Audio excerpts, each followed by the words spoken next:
sa dilim. Pagpalain kayo. Buhay ba ang Ama? Buhay ba ang Ama? Mga mahal, gusto niyo po bang magbasa pa tayo ng Biblia? Yes, Lord daw eh. Magbabasa pa po ba tayo?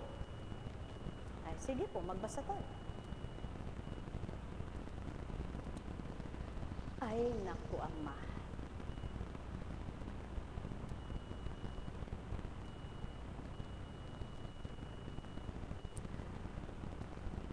Babala laban sa pagsuway sa unang tipa. Tingnan niyo po, no? Nauna lang ang pahayag. Deuteronomy. Kung may Biblia lang kayo niyan, sasabihin, buksan niyo. Hindi, mababasa niyo po, no? Malabo po matakwa po kung may pagtitiwala kang sa pagnanasa mong matutunan ng banal na salita, pagliliwanagin niya yan.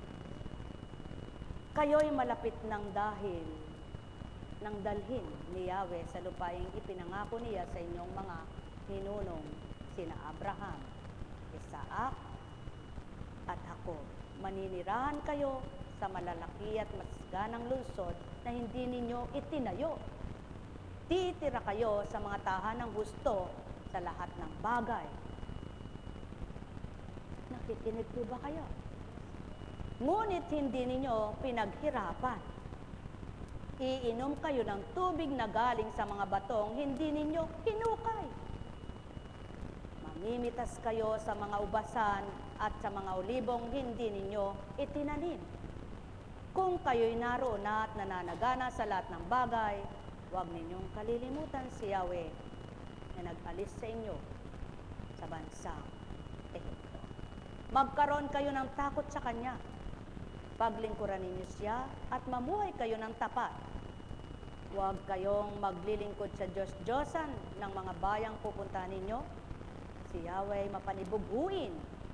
Baka magalit siya sa inyo at kayo'y lipulin. Pag na ninyong gagalitin si Yahweh tulad ng ginawa ninyo sa masa, sundin ninyong mabuti ang kanyang kautusan at mga tuntunin. Mga minamahal, mula sa una pa lamang ng yugto ng buhay ng tao, tinuturo na ng Ama kung paano siya sambahin. Pinapaalala niya na ang mga dapat tupdin at gawin. At hindi na patigyaon. Bawat aral niya ay totoo at tapat. Bawat namamatay niyang mga lingkod, may pinapalit siya. Di natapos ang mga lingkod niya noong unang panahon, magpahanggang ngayon. Kaya lamang ang mga taong alibugha at magaling at nagmamarunong, sinasabi nilang, hindi naman totoo yan. Kung magkagayon, kung di mo mapaniwala ng kapwa mo nagpapakatotoo, hindi ka rin mapapaniwala ng kapwa mo. Ganti-ganti lang yan. Di ba ga? Maliwanag ang sinasabi. Kung ano ang ginawa mo, gagawin sa iyo.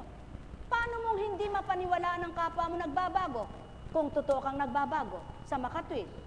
Kaya hindi mo mapaniwala ang kapwa mo'y nagbago, ikaw hindi totoong nagbabago. Sapagkat hindi mo maisiwalat ang totoong pagbabago dahil hindi mo pa ginawa ito. Ngunit kapag nagawa mo na't naisabuhay mo ito, ikaw rin maniniwala kang may kapwa ka maaring magbago. Mga mahal, simple lang. Kung susundin mo ang kalooban ng Ama, magagawa mong tuparin ang kagustuhan niya. Kung hindi mo pa sinusunod ang gusto niya at sarili mo pa, malayo mo makamtan ang pagsunod ng tapat sa Kanya. Ang may pandinig ay nakarinig. Buhay ba ang Ama? Buhay ba ang Ama? Kaya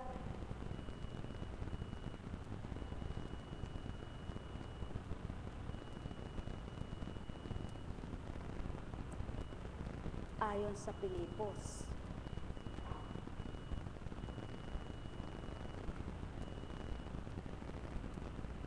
mag-ingat kayo sa mga taong asal hayop, mahihilig sa paggawa ng masama.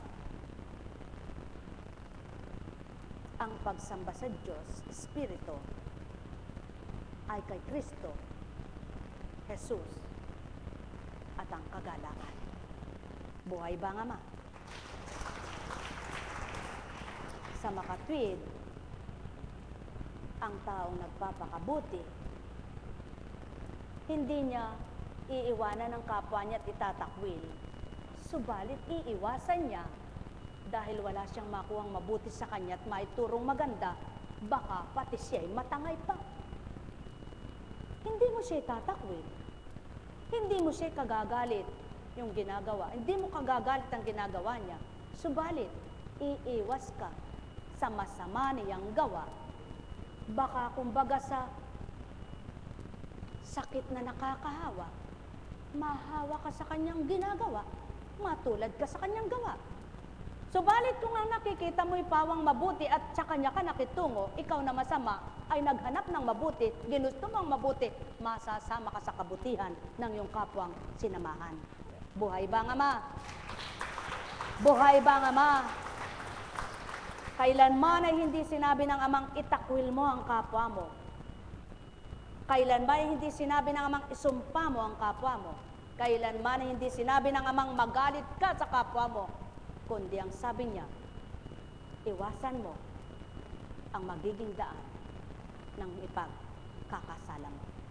Sa makatwid, kung ang nagkakamali gumugusto sa iyong mabuti at nagpapakabuti, kapwa kayo mahahatak sa kabutihan. Subalit kung ang nagkakamali umaayaw sa iyo, huwag kang patangay, layuan. Sumainyo ang kapayapaan, mga minamahal.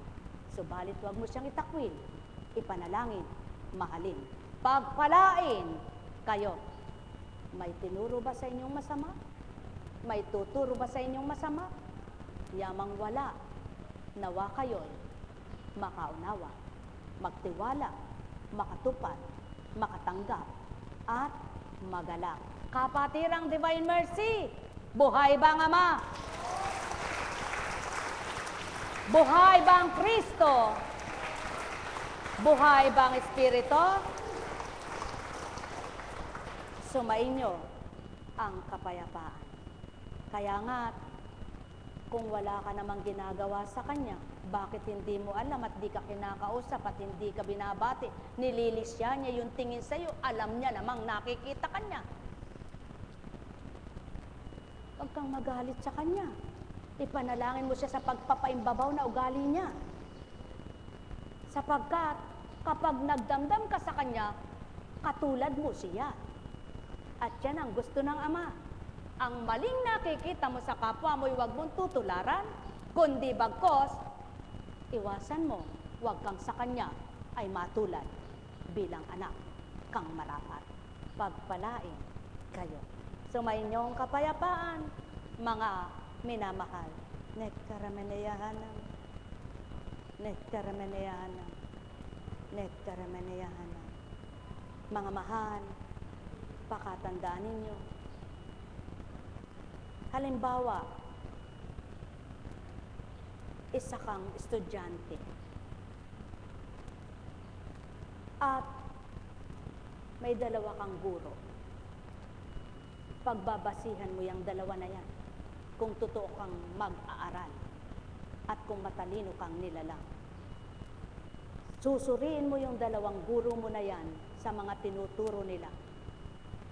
Kung sino ba ang matalino sa kanila. Kung totoo kang matalino, masusuri mo sa kanila kung sinong matalino. Kilalanin nyo'y Kristo lamang at ang Ama'y hindi nyo kikilalanin. Paano nyo nasabing kilala nyong lubusan ang anak? Kaya nga, nakapag-aral, nagpaaral,